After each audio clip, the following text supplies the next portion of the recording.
Hello, ladies of 702CZ. It was a pleasure getting to know you, meeting you, and working with you this past weekend. And um, now we don't meet again for a couple of weeks, and you need to get used to Dr. Palermo in a weekly video.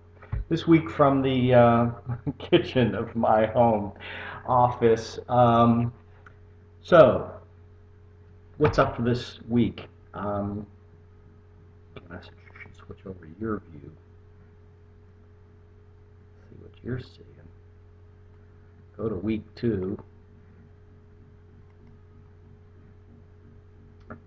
Okay, so week 2 opens Tuesday night, Wednesday really, so I'm making this video Tuesday morning, and readings for this week are why is Martian Willis thrown in here all out of order? Chapter 8. I'm glad I introduced that book to you last weekend, even though we didn't do a whole bunch with it. Chapter 1, some activities there with hack school, and I'll come back to chapter 1 later. But chapter 8 is thrown in week 2. Why?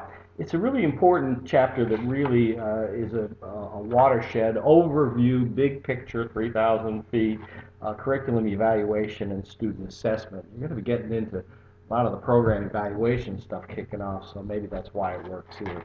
But it's a chapter you should skim now, you'll come back to and read later. You should put sticky notes and highlights in it, please. There are tables and graphs that are really valuable and also may inform your thoughts about program evaluation. Anyway, we're going to then put it down till March. We'll put March and Willis down till March, but look at chapter 8 this week. And then Fitzpatrick, chapter 1, program evaluation, is another introduction, overview, big picture of evaluation. What is evaluation? And we are evaluating things all the time, but page 8 does have a definition of a program, and I know your initial thoughts are, what program am I going to evaluate? So start thinking about that. And the curriculum, everything that we teach can be thought of as a program, but think about things that are outside the school day, before or after school, that are extras, that are added on, that are not part of the basic core curriculum, remedial programs, extras, takeaways. Anything that's funded outside of regular teaching is probably a program of some sort. So did I make myself some notes about that? Before or after school things, software, reading recovery programs, anything again that's funded separately outside local or state or federal, might be federal funding, is probably a good program evaluation topic as you're thinking about your PE.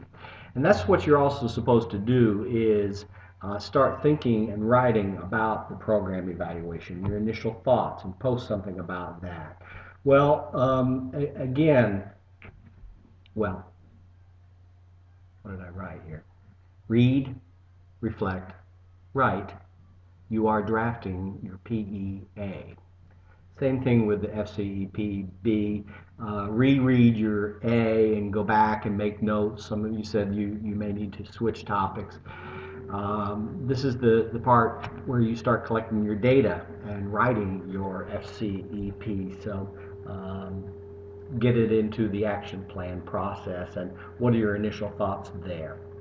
You asked about the pillar practices, and Drago Severson kicks off next week with an e-maze. You might want to preview that in the week 3 content, but you asked about that. I told you we're going to bust up that book, and you're going to help me present it.